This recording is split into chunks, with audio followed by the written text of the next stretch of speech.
What's up, everybody? It's your boy Legal Eagle coming at you with another absolute bombshell of a story that's been blowing up my notifications. If you're new to the channel, smash that subscribe button and ring that bell because we're about to dive into some serious legal warfare that you won't believe actually happened. Let me tell you something right now, forget everything you think you know about courtroom battles. Today's story isn't about some flashy lawyer with a $5,000 suit. It's about something far more powerful: knowledge, precision, and the absolute balls to stand your ground when everyone expects you to fold. So picture this: Fresno Federal Courthouse, Courtroom 7B.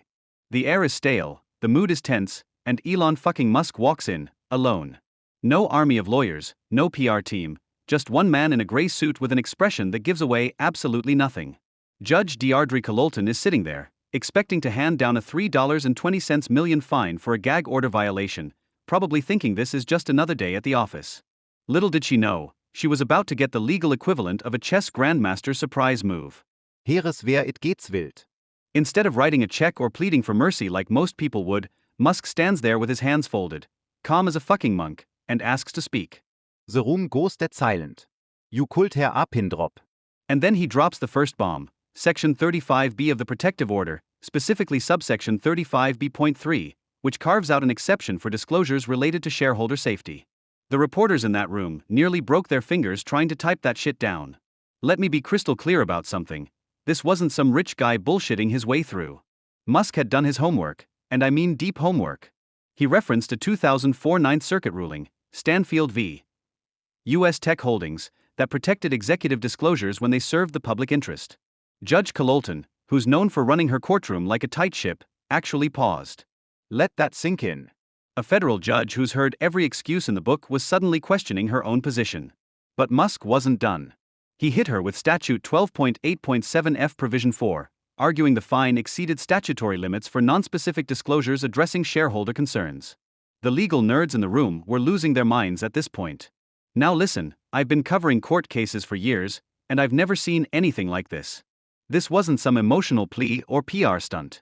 This was surgical precision using the system's own rules against it. By afternoon, the courthouse hallway was packed. Legal analysts, journalists, spectators, everyone wanted to witness what was going down. The tension in that room was thick enough to cut with a knife. When Judge Cololton returned to the bench, she did something almost unheard of. She admitted, that Musk's reading of the exception clause was accurate. The $3.20 million fine? Slashed to $25,000. Not because Musk is rich, but because he was right. Now, I want you to understand how absolutely insane this is. In a system where judges rarely backtrack, where admitting a mistake is seen as weakness, Cololton acknowledged that the court might have overreached. That's the legal equivalent of seeing a unicorn, folks. As Musk walked out of that courtroom, he didn't pump his fist or hold a press conference. No victory lap, no trash talk. Just quiet confidence. Because real power doesn't need to shout. But here's where this story goes from interesting to absolutely game-changing. This wasn't just about Elon Musk winning a case. This was about something much bigger. In Sacramento, a retiree cited this case in her housing code appeal and got a partial refund. A mechanic in Flagstaff felt empowered to speak up at his union meeting. Law schools started discussing what they now call the Fresno Defense. This is what people are missing when they reduce this to rich guy beats system. The real story is how knowing the rules, really knowing them, can level the playing field against seemingly impossible odds. I've talked to several judges off the record about this case, and they're shook.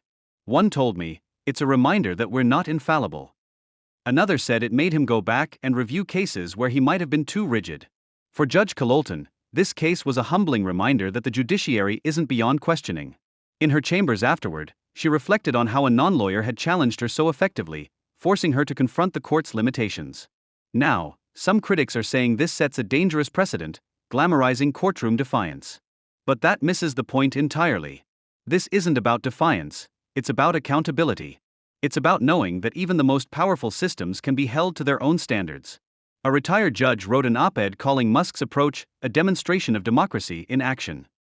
Law firms are updating their training modules. Professors are including it in their lectures. The ripple effects are real and they're massive. What I find most fascinating is how Musk's approach contrasts with what we typically see in high-profile cases. No theatrics. No emotional appeals. Just calm, logical reasoning and a deep understanding of the law. But let's be real for a second. This doesn't mean everyone can just walk into court and start citing obscure statutes. Musk's success wasn't luck. It was the result of meticulous preparation, deep research, and the courage to stand by his convictions. The power of this story isn't about whether you love or hate Elon Musk. It's about what happens when preparation meets opportunity. When knowledge faces power. When someone stands firm, even when the room feels bigger than them. For many people watching this unfold, it was a wake-up call. It showed that the system, while powerful, isn't infallible. That even the most rigid structures can be questioned, provided you have the knowledge and courage to do so. In a world dominated by noise, Musk's quiet defiance served as a reminder that truth, when spoken clearly and backed by facts, can still sway even the most entrenched systems.